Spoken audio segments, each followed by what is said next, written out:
सभी प्रियजनों को मेरा नमस्कार। आज हम इस वीडियो के माध्यम से जानेंगे देव उठनी एकादशी के बारे में। क्यों मनाई जाती है देव उठनी एकादशी, इसकी महत्वपूर्ण बातें क्या है, इसकी पूजा की विधि क्या है तथा इसकी कथा के बारे में भी हम जानेंगे। देव को उठाने के लिए कौन कौन से मंत्रों का जाप किया जाता है, इसके बारे में भी हम जानेंगे। क्यों मनाई जाती है देव उठनी एकादशी? विष्णु पुराण के अनुसार भगवान विष्णु शंखासुर नाम के राक्षस का वध कर आषाढ़ शुक्ल एकादशी को, जिसे हरिशयनी एकादशी भी कहते हैं, के दिन क्षीर सागर में शेषनाग की सैया पर शयन करने चले गए थे। 4 महीनों की योग निद्रा के बाद कार्तिक शुक्ल पक्ष की एकादशी यानी देव उठनी एकादशी के दिन भगवान विष्णु निद्रा से जागते हैं। वहीं देव उठनी एकादशी के दिन माता तुलसी और भगवान शालिग्राम के विवाह का आयोजन होता है। इस दिन से शुभ कार्यों की शुरुआत हो जाती है। शादी आदि के मुहूर्त खुल जाते हैं। पंचांग के अनुसार इस साल 14 नवंबर 2021 रविवार के दिन देव उठनी एकादशी तिथि है। देव उठनी एकादशी के पूजन की विधि। इस दिन सुबह जल्दी उठकर सभी कामों से निवृत्त होकर स्नान कर ले और साफ वस्त्र पहने। इसके बाद भगवान विष्णु का स्मरण करे। सायंकाल को पूजा वाली जगह को साफ करके चूना और गेरू की सहायता से रंगोली बनाए। इसके साथ ही भगवान विष्णु का चित्र या फिर तस्वीर रखे। अब ओखली पर भी गेरू के माध्यम से चित्र बनाए। इसके बाद ओखली के पास फल, मिठाई, सिंगाड़े और गन्ना रखे। इसके बाद इसे दलिया से ढक दे।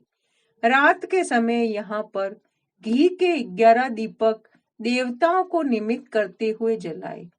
इसके बाद घंटी बजाते हुए भगवान विष्णु को उठाए और बोले, उठो देवा, बैठो देवा, आंगुरिया चटकाओ देवा, नई सूत नई कपास देव उठाए कार्तिक मास। उठो देवा, बैठो देवा, आंगुरिया चटकाओ देवा, नई सूत नई कपास देव उठाए कार्तिक मास। भगवान विष्णु को जगाने के लिए इन मंत्रों को भी बोले।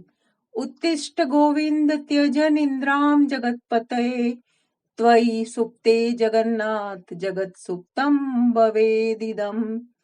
उत्थिते चेष्टते सर्वमुत्तिष्ठोत्तिष्ठ माधव, गता मेघा व्यचेव निर्मलम निर्मला दिश, शारदानि च पुष्पाणि ग्रहाण मम केशव। बता दे कि देव उठनी एकादशी के दिन तुलसी विवाह और पूजन भी किया जाता है।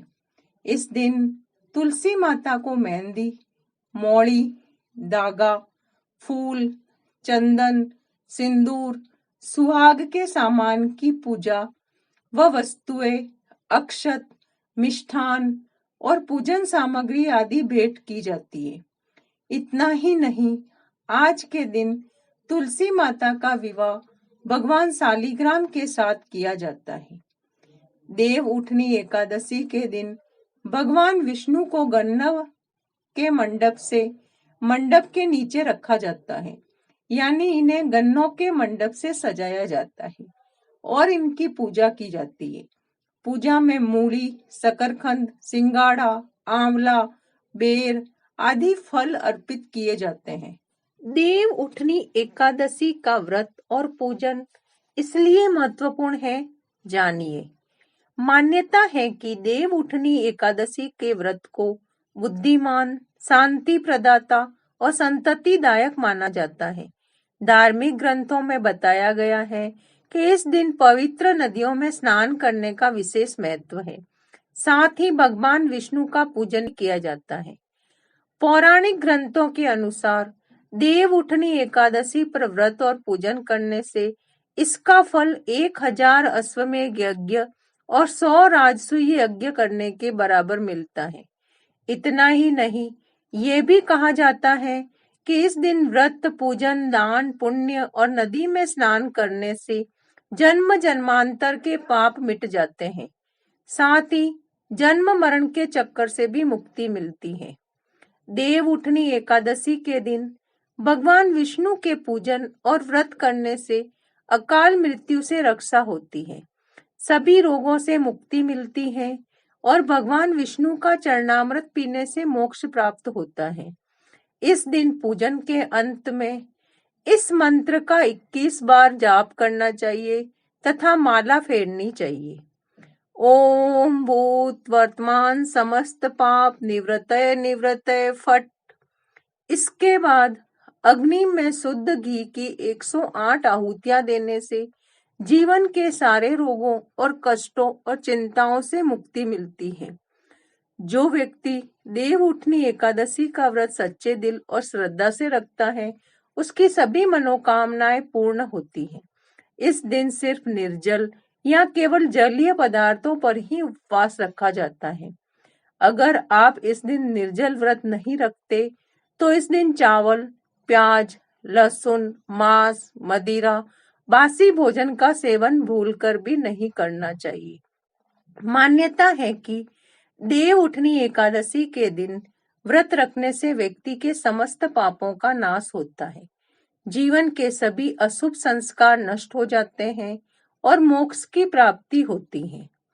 इस दिन तुलसी पूजा का भी विशेष महत्व है। तुलसी माँ का विवाह शालिग्राम के साथ करवाया जाता है। इस दिन तुलसी जी की पूजा करने से सभी दोष दूर हो जाते हैं। मान्यता है कि तुलसी दल अकाल मृत्यु से बचाता है। इतना ही नहीं, इस दिन शालिग्राम और तुलसी पूजा से पितृ दोष का भी शमन होता है। कहते हैं इस दिन भगवान विष्णु की उपासना का भी विशेष फल मिलता है। अतः इस दिन इस मंत्र का जाप करने से भी लाभ होता है। ओम नमो भगवते वासुदेवाय नमः। अगर किसी व्यक्ति की कुंडली में चंद्रमा कमजोर स्थिति में है तो उसे जल या फल खाकर निर्जल एकादशी का व्रत रखना चाहिए। अगर वह ऐसा सभी एकादशी व्रत में करता है तो इससे कुंडली में चंद्रमा की स्थिति मजबूत होती है और मानसिक स्थिति में सुधार होता है।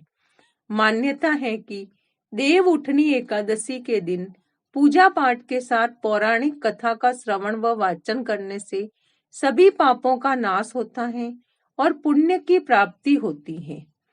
इस दिन विधि विधान के साथ व्रत करने से पितृदोष से मुक्ति मिलती है। इतना ही नहीं, इस दिन पूजा आदि करने से रूठे हुए पितृ खुश होते हैं और दुखों से छुटकारा मिलता है। देव उठनी एकादशी का व्रत करने से भाग्योदय होता है। धार्मिक ग्रंथों के अनुसार जो व्यक्ति एकादशी का व्रत करता है उसे जीवन में किसी प्रकार का कष्ट नहीं भोगना पड़ता। इतना ही नहीं, जीवन में धन और समृद्धि बनी रहती है। देव उठनी एकादशी की कथा। पहली कथा। पौराणिक कथाओं के अनुसार एक बार माँ लक्ष्मी ने भगवान विष्णु से पूछा कि हे प्रभु, आप दिन रात जागते हैं और फिर लाखों करोड़ों वर्षों तक सो जाते हैं, इससे समस्त चराचर जगत का नाश हो जाता है। तब माता लक्ष्मी ने भगवान विष्णु से अनुरोध किया कि वो नियम के अनुसार हर साल निद्रा लिया करे, इससे उन्हें भी कुछ समय विश्राम का मौका मिल जाएगा। इस पर भगवान विष्णु मुस्कुराए और बोले कि देवी, तुमने ठीक कहा है, अब मैं हर वर्ष शयन किया करूंगा। इस दौरान सभी देवगणों का भी अवकाश रहेगा। मेरी ये निद्रा अल्प निद्रा कहलाएगी। कथा 2। एक राजा के राज्य में सभी लोग एकादशी का व्रत रखते थे। प्रजा तथा नौकर चाकरों से लेकर पशुओं तक को एकादशी के दिन अन्न नहीं दिया जाता था। एक दिन किसी दूसरे राज्य का एक व्यक्ति राजा के पास आकर बोला, महाराज, कृपा करके मुझे नौकरी पर रख ले। तब राजा ने उसके सामने एक शर्त रखी कि ठीक है, रख लेते हैं, किंतु रोज तो तुम्हें खाने को सब कुछ मिलेगा, पर एकादशी को अन्न नहीं मिलेगा। उस व्यक्ति ने उस समय हाँ कर ली। पर एकादशी के दिन जब उसे फलाहार का सामान दिया गया तो वह राजा के सामने जाकर गिड़गिड़ाने लगा, महाराज, इससे मेरा पेट नहीं भरेगा, मैं भूखा ही मर जाऊंगा, मुझे अन्न दे दो। राजा ने उसे शर्त की बात याद दिलाई, पर वह अन्न छोड़ने को राजी नहीं हुआ। तब राजा ने उसे आटा, दाल, चावल आदि दिए। वह नित्य की तरह नदी पर पहुंचा और स्नान कर भोजन पकाने लगा। जब भोजन बन गया तो वह भगवान को बुलाने लगा, आओ भगवान, भोजन तैयार है। उसने बुलाने पर पीतांबर धारण किए भगवान चतुर्भुज रूप में आ पहुंचे तथा प्रेम से उसके साथ भोजन करने लगे। भोजन आदि करके भगवान अंतर ध्यान हो गए तथा वह अपने काम पर चला गया। 15 दिन बाद अगली एकादशी को वह राजा से कहने लगा कि महाराज, मुझे दुगुना सामान चाहिए, उस दिन तो मैं भूखा ही रह गया। राजा ने कारण पूछा तो उसने बताया कि हमारे साथ भगवान भी खाते हैं, इसलिए हम दोनों के लिए ये सामान पूरा नहीं होता। यह सुनकर राजा को बड़ा आश्चर्य हुआ। वह बोला, मैं नहीं मान सकता कि भगवान तुम्हारे साथ खाते हैं। मैं तो इतना व्रत करता हूँ, पूजा करता हूँ, पर भगवान ने मुझे कभी दर्शन नहीं दिए। राजा की बात सुनकर वह बोला, महाराज, यदि विश्वास न हो तो साथ चलकर देख ले। राजा एक पेड़ के पीछे छिपकर बैठ गया। उस व्यक्ति ने भोजन बनाया तथा भगवान को शाम तक पुकारता रहा, परंतु भगवान नहीं आए। अंत में उसने कहा, हे भगवान, यदि आप नहीं आए तो मैं नदी में कूदकर प्राण त्याग दूंगा। लेकिन भगवान नहीं आए। तब वह प्राण त्यागने के उद्देश्य से नदी की तरफ बढ़ा। प्राण त्यागने का उसका दृढ़ इरादा जान शीघ्र ही भगवान ने प्रकट होकर उसे रोक लिया और साथ बैठकर भोजन करने लगे। खा पीकर वे उसे अपने विमान में बिठाकर अपने धाम ले गए।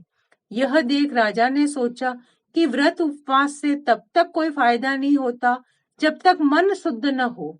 इससे राजा को ज्ञान मिला। वह भी मन से व्रत उपवास करने लगा और अंत में स्वर्ग को प्राप्त हुआ। तीसरी कथा। एक राजा था, उसके राज्य में प्रजा सुखी थी। एकादशी को कोई भी अन्न नहीं बेचता था, सभी फलाहार करते थे। एक दिन भगवान ने राजा की परीक्षा लेनी चाहिए। भगवान ने एक सुंदरी का रूप धारण किया तथा सड़क पर बैठ गए। तभी राजा उधर से निकला और सुंदरी को देख चकित रह गया। उसने पूछा, हे सुंदरी, तुम कौन हो और इस तरह यहाँ क्यों बैठी हो? तब सुंदर स्त्री बने भगवान बोले, मैं निराश्रिता हूँ, नगर में मेरा कोई जाना पहचाना नहीं है, किससे सहायता मांगू? राजा उसके रूप पर मोहित हो गया था। वह बोला, तुम मेरे महल में चलकर मेरी रानी बनकर रहो। सुंदरी बोली, मैं तुम्हारी बात मानूंगी, पर तुम्हें राज्य का अधिकार मुझे सौंपना होगा। राज्य पर मेरा पूर्ण अधिकार होगा। मैं जो भी बनाऊंगी तुम्हें खाना होगा। राजा उसके रूप पर मोहित था, अतः उसकी सभी शर्तें स्वीकार कर ली। अगले दिन एकादशी थी। रानी ने हुक्म दिया कि बाजारों में अन्य दिनों की तरह अन्न बेचा जाए। उसने घर में मांस, मछली आदि पकवाए और परोसकर राजा से खाने के लिए कहा। यह देखकर राजा बोला, रानी, आज एकादशी है, मैं तो केवल फलाहार ही करूंगा। तब रानी ने शर्त की बात याद दिलाई और बोली, यहाँ तो खाना खाओ, नहीं तो मैं बड़े राजकुमार का सिर काट दूंगी। राजा ने अपनी स्थिति बड़ी रानी से कही तो बड़ी रानी बोली, महाराज, धर्म न छोड़े, बड़े राजकुमार का सिर दे दे। पुत्र तो आप फिर मिल जाएगा, पर धर्म नहीं मिलेगा। इसी दौरान बड़ा राजकुमार खेलकर आ गया। माँ की आंखों में आंसू देखकर वह रोने का कारण पूछने लगा, तो माँ ने उसे सारी वस्तु स्थिति बता दी।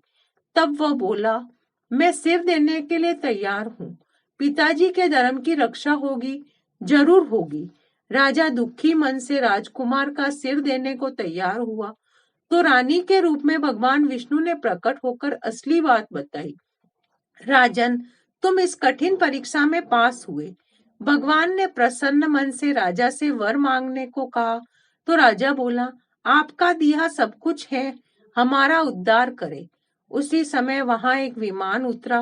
राजा ने अपना राज्य पुत्र को सौंप दिया और विमान में बैठकर परम धाम को चले गए। राधे राधे। दैत्यराज जलंधर की पत्नी वृंदा कैसे बनी तुलसी, इसका वर्णन कार्तिक मास के महत्तम 21 व 22 में आप सुन सकते हैं, जिसका लिंक मेरे डिस्क्रिप्शन बॉक्स में दिया गया है। राधे राधे।